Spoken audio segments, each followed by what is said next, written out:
আজি দিনটো আমাৰ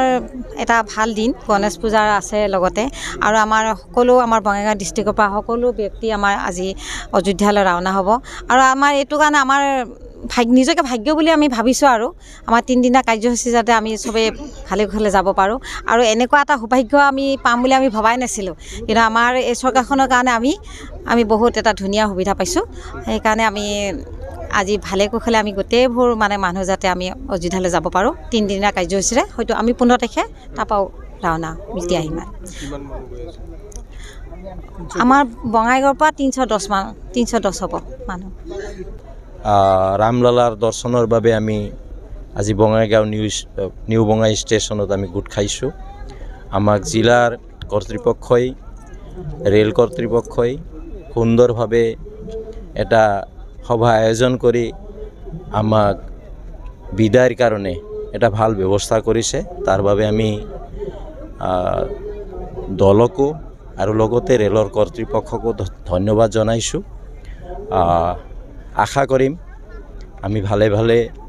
আমাৰ দৰ্শন হ'ব আৰু ভালে ভালে সুকলমে আমি ঘূৰি আহিম আৰু আহি আমি আনন্দিত ব্যৱস্থাক লৈ আগলৈ ব্যৱস্থাপনাক ধন্যবাদ জনাই ঈশ্বৰৰ ওচৰত বিচাৰিছোঁ প্ৰাৰ্থনা কৰিছোঁ আমি গোটেই যাত্ৰীসকলৰ মংগল হয় আৰু ৰাষ্ট্ৰৰো মংগল হয় ৰাজ্যৰো মংগল হয় সকলো জনসাধাৰণৰ মংগল হয় সেয়ে কামনা কৰিলোঁ হয় চাওক যোৱা 22 জানুৱাৰীৰ পিছৰ পৰাই আমাৰ এই অঞ্চলৰ বিভিন্ন শ্ৰদ্ধালু ৰাইজ ৰাম ভক্তসকল অধিক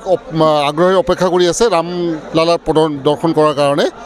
আৰু তাৰ ব্যৱস্থাৰ কাৰণে আমাৰ ভাৰতীয় জনতা পাৰ্টি অসম প্ৰদেশে বিশেষ ৰেলযোগে সময়ে সময়ে তেনেকুৱা ধৰণৰ ৰাম ভক্ত ইতিমধ্যে অযোধ্যালৈ পঠোৱাৰ ব্যৱস্থা কৰিছে আৰু আজি আমাৰ বঙাইগাঁও জিলাৰ পৰাও বঙাইগাঁও জিলা চিৰাং জিলা আদি কৰি 5খন জিলাৰ এখন বিশেষ ৰেল আস্থা স্পেচিয়েল বুলি বিশেষ ৰেল ইতিমধ্যে তিনিচুকীয়াৰ পৰা যাত্ৰা আৰম্ভ কৰিছে আৰু কিছু সময় পিছত আমাৰ বঙাইগাঁৱত আহি উপস্থিত হ'বহি আৰু বঙাইগাঁও জিলাৰ পৰা 277 গৰাকী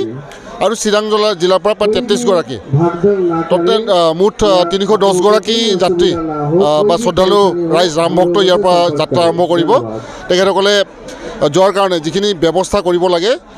ৰেল বা ভাৰতীয় ৰেল বিভাগে কৰিছে আৰু লগতে আমাৰ ভাৰতীয় জনতা পাৰ্টিৰ তৰফৰ পৰাও তেখেতসকলৰ যি যোৱাৰ ব্যৱস্থা সেই ব্যৱস্থাৰ সুব্যৱস্থা আমি লৈছোঁ ইতিমধ্যে আৰু বিভিন্ন ধৰণৰ তেনেকুৱা ধৰণৰ যাতে ৰাইজসকল শ্ৰদ্ধালু ৰাইজসকল যাতে ভালে ভালে গৈ পায় তেখেতসকলৰ এটা সম্ভাষণ জনোৱা বিদায় সম্ভাষণ জনোৱাৰ কাৰণে আমি ইয়াত উপস্থিত হৈছোঁহি আৰু তেখেতসকলে যি অভিজ্ঞতা লাভ কৰিব তাত গৈ গতিকে সেই অভিজ্ঞতাখিনিও আমি তেখেতসকলে অহাৰ পিছত আমি তেখেতসকলৰ পৰা গ্ৰহণ কৰিম এইখিনিয়ে কথা আজি জয় শ্ৰীৰাম